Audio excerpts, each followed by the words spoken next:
Kiafa. Go ahead, man.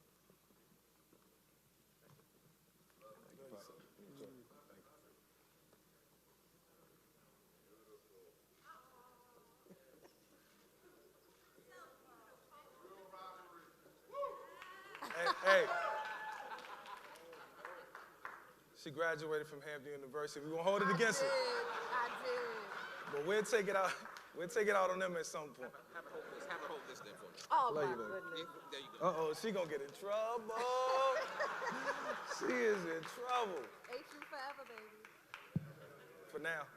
I'm still proud of you. I'm still proud of you. My HBCU family, I love Norfolk. Well, that's gonna be a good little household rivalry.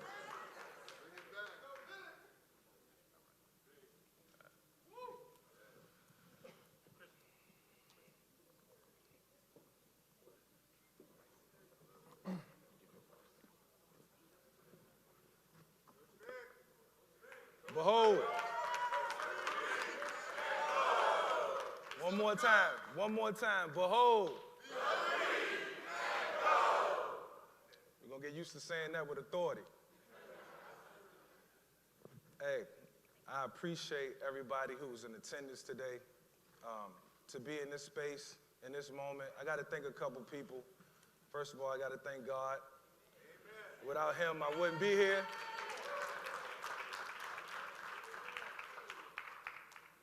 I got to thank Dr. J for the conversations that we've had have been very extensive, but she made it clear that she wanted me to be here to be the head coach of Norfolk State. A.D. Webb for being relentless in her search for a head coach to make sure that I ended up on this podium. Senator Aaron Rouse, who made the phone call with Melody to assure we got to this moment, to make sure that everything aligned, and it was the perfect fit, and it was. After a diligent search and after going through all the detail, we got to this point. My wife, Kiafa, my mom, my sisters, my son, Coach Raymond, all my friends here, all the guys here who know what it took for me to get here. The tears, because I cried on many of occasions. It was bittersweet. God has blessed me to do some amazing things in my life, and working for Fox Sports was definitely one of the pinnacles of my career. And, it was tough to walk away from that. But this is where I want to be. I was just talking to my high school coach a couple weeks ago, and I told him that, I wanted to be a football coach one day, a couple years from now.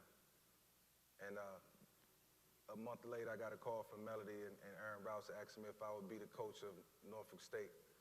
It wasn't the easiest decision to make. I got family that I sincerely care about, that I love. This requires a lot of change and lifestyle. But at the same time, it allows me to serve young men in my community.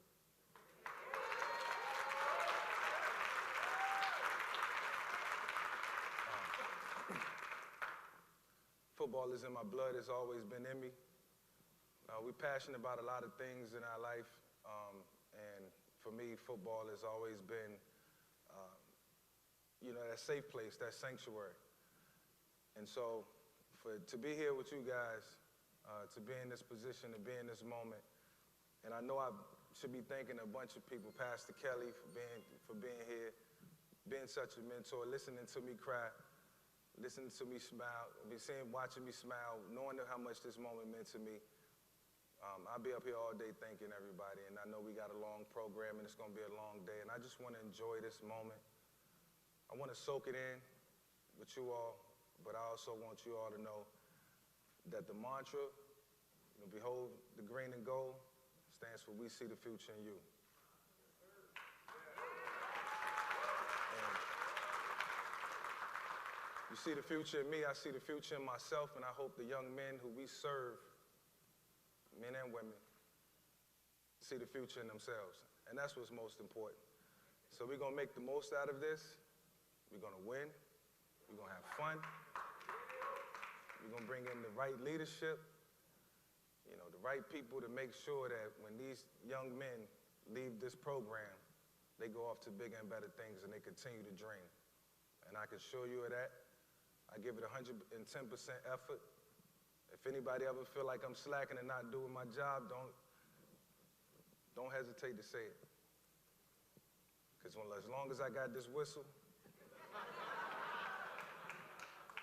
they gonna know when they doing right and wrong. And if I ever hear a whistle behind me and y'all like, damn, Mike, you ain't getting it done, it'll be a full circle moment because I gave y'all the authority to do that at this moment in time. So thank you so much, Dr. J. Anybody I missed, family, friends, thank you for being here. I love y'all. Bruce Smith, AI, D-Mac, my brother. I love you to death. My son, Matez, who's right here. Let me get off this podium before I start crying. My wife would tell you I'm a very emotional person and, you know, at the right time, but when you cry, you care. And this moment I'll never forget, and I appreciate y'all, and I promise to make y'all proud. Thank you so much for being here.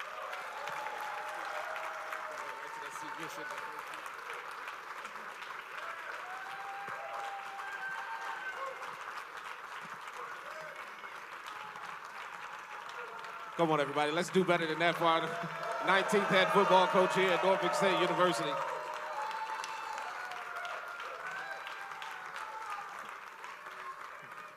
Michael Vick, you can be seated really quickly. He said we're going to be here a very long time today. We're not. I promise you that. We're going to get out of here. We're going to get out of here and act like it's the 23rd. These are some comfortable chairs. Oh, very, very comfortable. I need one of these in my office. That's where I think we got it from. Coach, I think one of the things that you can say is if you look across this room, as you look at all the individuals who came, the dignitaries, everybody who came, just to say congratulations, it has to feel good to know that you're cared about, especially where you're from. Yeah. No, it's awesome, man, to look around this room and the support cast. You know, I think in any entity, in any business, you know, it's all about structure. And, you know, leadership is everything. But I haven't been a part of any successful operation where it didn't take a team of people. I was a part of 11 guys, part of 53 guys that made my life so successful. In my household, I'm a part of 6. You know, there's 5 others that help make decisions, make suggestions, and anything that you're gonna be successful at, you're gonna have to have a great team around you. And so in this moment, you know, moving forward, and all the people I've talked to help me in this space, we've all talked about, you know, having the right leadership. And I can't lead all the time. I need people when my back is turned, or, you know, when I'm trying to get some rest, to be preaching the same message and delivering the same message that I would deliver, you know, with the same type of authority. And I just pray that happens. Coach, if you look, you mentioned some very, very big names that have come out of this Hampton Roads area that are here to support you today. None of them have come back to the Hampton Roads area to coach.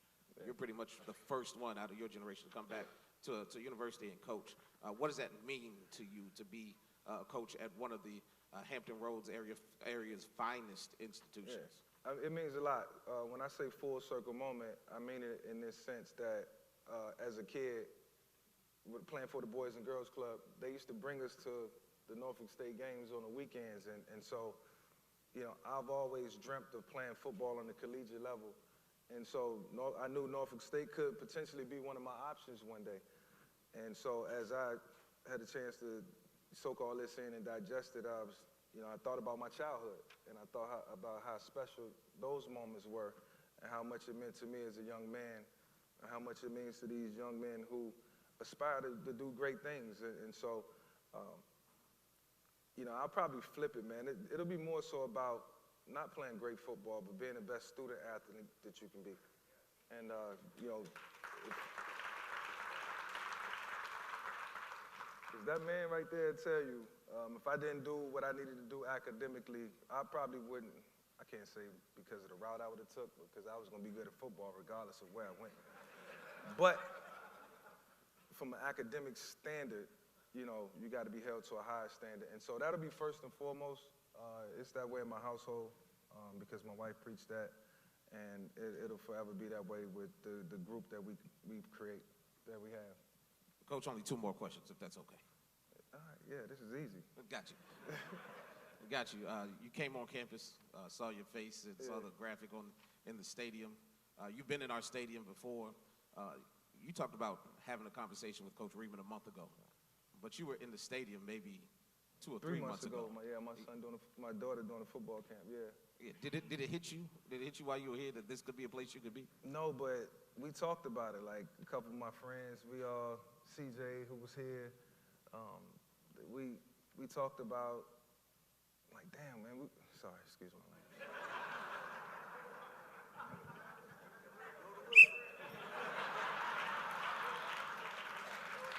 Time out. No, we was just here, and I was kind of looking around like, man, this stadium is really nice. I could see myself being here one day, but you know, those thoughts come and go. It's like, you know, it'll be ironic for that to happen. And then Coach Raymond and I was just having a casual conversation as I went and visited him when I was home a couple weeks ago, and we was just talking about future plans. And true story, I said, yeah, and one day I want to coach. But that's a story for another day, because I knew he didn't want to hear it. And so, not that he didn't want to hear it, but it was just casual conversation, and it was, you know, it was no room to talk about coaching football. And 2 weeks later, I got a call from A.D. Webb and Aaron Rouse, you know, asking me if I would want to consider being a coach. And what I can say is that, you know, after looking into it and being diligent about the search and what it all entailed, we found that common ground. And I'm so glad I made this decision. It wasn't the easiest decision to make, but like I said, you know, I love the game of football. I love teaching it, and this is just another step and the start of a new journey. Know a lot of work you have to do. You have to get on campus. You have to meet the student athletes. I think we have a few here today. Oh, that's awesome. Yeah, but what are some of the things you just want to teach or tell the student athletes before you even see them? Just a little message that you want to send to them before they get here and you meet them. Yeah, well, I had a chance to talk to them this past Saturday as a team, and you know, it was more so about, you know, creating a winning culture. You know, anywhere I've ever, like I said earlier, played ball or been around a team of people who have found success, we always had a good culture. You know, Andy Reid created a great culture. Mike Tomlin had a great culture. And so I think those are the things that you have to have. You know, it's just the integrity of, you know, the sport. And so, you know, you create that culture, you understand the core values and the principles and what you're trying to accomplish, and you got to be stern, you got to be firm and fair, and you know, it's about development. And so understanding that and knowing that, because I had so many pour into me, and sometimes I had to hear the things that I didn't want to hear from numerous people in this section right here, from my mom and my wife and my coach. And sometimes I didn't like it, but I look back 3 or 4 years later and I appreciated it, or 3 or 4 days later and I appreciate it. And so I just think that's the revolving door of life. You just gotta take criticism with a grain of salt and try to be better. All right, Mike, what we're going to do now, excuse me, Coach Vick. Let me call you Coach Vick. Yes, sir. Blow the whistle. All right, baby. I'll take my laps later, yeah. Much later. Listen, what we're going to do now is we're going to take questions from our pool of reporters, which are back in the middle. Alex Limbeck has the microphone. If you have a question, our pool of reporters, we will answer a few of them before we move into our private media session. So now, Mr. Limbeck, we can't see you. There's bright lights in our face. But if you could tell us who's first.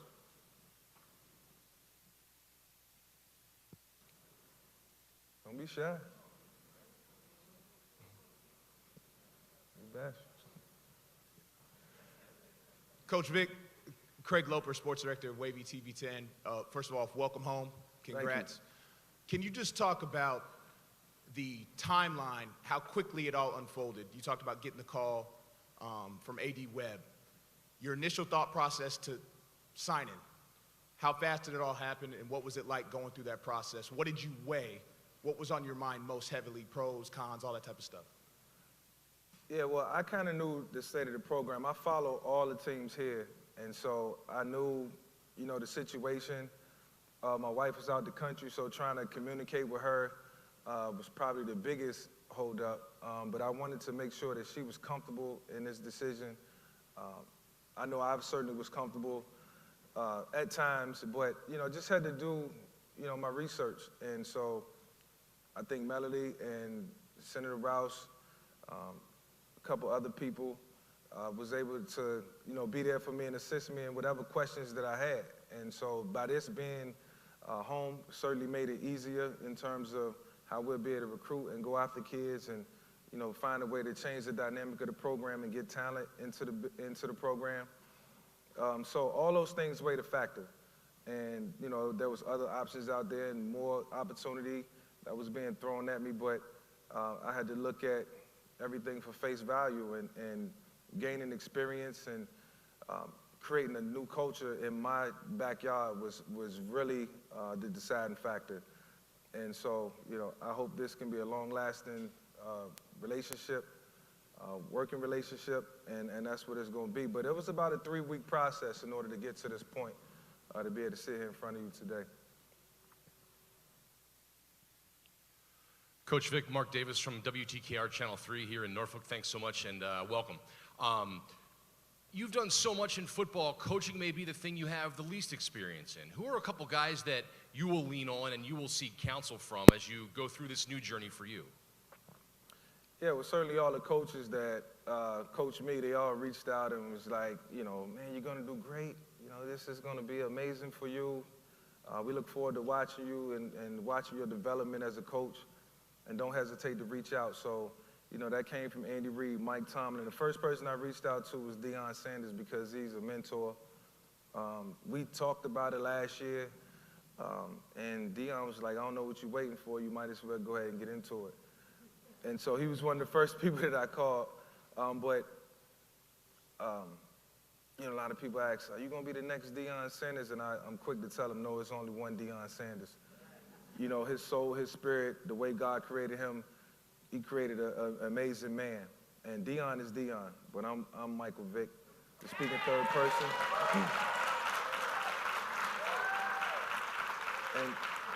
And so those guys will always be there to bounce ideas off of.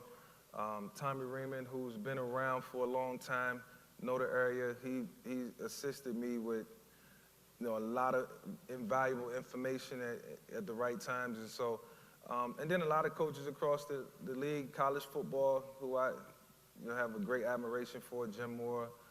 You know, those guys are going to be there for me if I ever get into a sticky spot. I can't, you know, figure some things out. And then I have the right people around me to assist me as well. And it won't take long to get the hang of it. Before long, I'll be enjoying this and hopefully, you know, trying to celebrate the championship. That's what this is all about.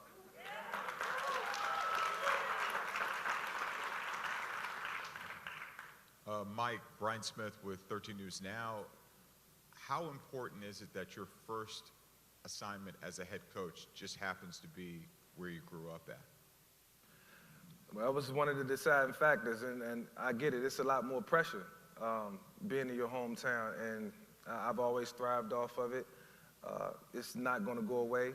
I'd rather do it in front of the people that I love and care about than in any other space in the world or any other place. And so, you know, like I said, I understand the game of football. I know the game of football. I got a lot of people around me who share the same, you know, goals and values in football. And so now it's just all about teaching. The only thing is I don't have the ball in my hands. I can't do it. That might be the most frustrating part. But if I find the right guy or guys, you know, that can put the ball in their hands and I can trust them with my team, then we'll be in good hands. And trust me, I will find that guy or guys.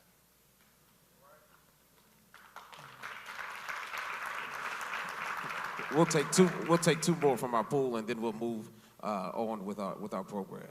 Hello, my name is Malik Davis with Hot 91 Norfolk State University Radio. So my question is, can you talk about the importance of coming to a HBCU to coach? The importance of it. Well, I mean, this is really important. Like, I understand the value in being at a HBCU. The fact that it's in my hometown makes it even better. And so it's a great admiration for HBCUs.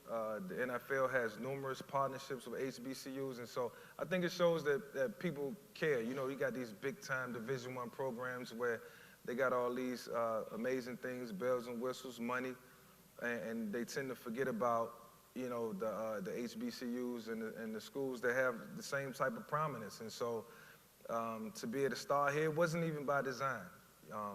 You know, so it wasn't like we planned it out. The opportunity presented itself, so I think that was just an additive to all this, to be able to, you know, coach at HBCU, and I'm pretty sure that standing in front of you and taking on this position, I think that makes people proud as well, so it definitely makes me proud. Sure. You already know, big bro. Big bro. Yes, hello, everybody. My name is Samori Benjamin. I'm from New York City, WBAI, WHCR Radio. I went to Norfolk State. My first semester here was the fall, '99.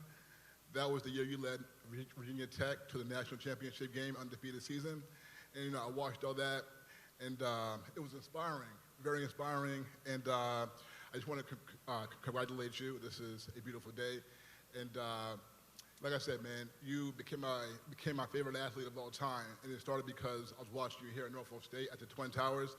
So just my quick question to you is, when you were coming up, did you ever consider going to a HBCU, and what do you think it would take to get the top black athletes to come to a HBCU right now? I took it into consideration. As a young man, it's kind of hard, you know. Back in our day, as you know, Alan, man, it was kind of hard for us to get in. We had all these requirements and criteria, and you know, sometimes our focus was just really about sports, and we tended not to pay attention to what was going on in the classroom. So I had to take HBCUs, I had to take Norfolk State into consideration if it didn't go as planned, and so. It wasn't a knock on an HBCU or Norfolk State or any other school. It was just like, if that's the route I have to go, then that's the route I have to go. But as a young man, I think for any athlete in here, we told you got to go to major college programs and to the big time schools in order to get to the platform where we dreamt of going. And that was to the NFL or NBA or any, you know, professional sport. And so that was our focus. But I can assure you, if you talk to us behind closed doors, we probably had a backup plan that, you know, or another road that we could travel to get to where we wanted to go. We thank the pool for their questions inside. If they would like to now go over to Ballroom A, if our pool of reporters can go over to Ballroom A, that's on the other side of the hallway. We'll begin our press conference in just a few moments. We want to welcome some of our current players who are standing over on the side there. Kevon King is here. Running back Jalen White is also here. How you? What's going on, man? How you doing? And also Tariq Miles is here. Good to see you. Nice to meet you. Good dog. What's up, bro? How you? Good. How you doing?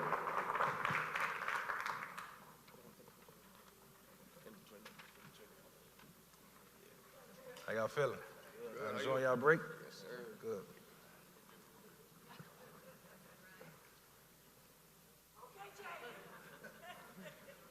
Let's go.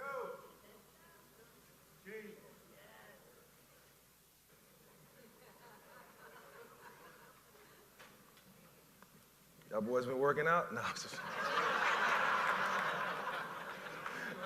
We already talked about it. They know what it is. Yeah, no doubt. All right, everybody, so here's what's going to happen. We're going to ask that everybody remain seated.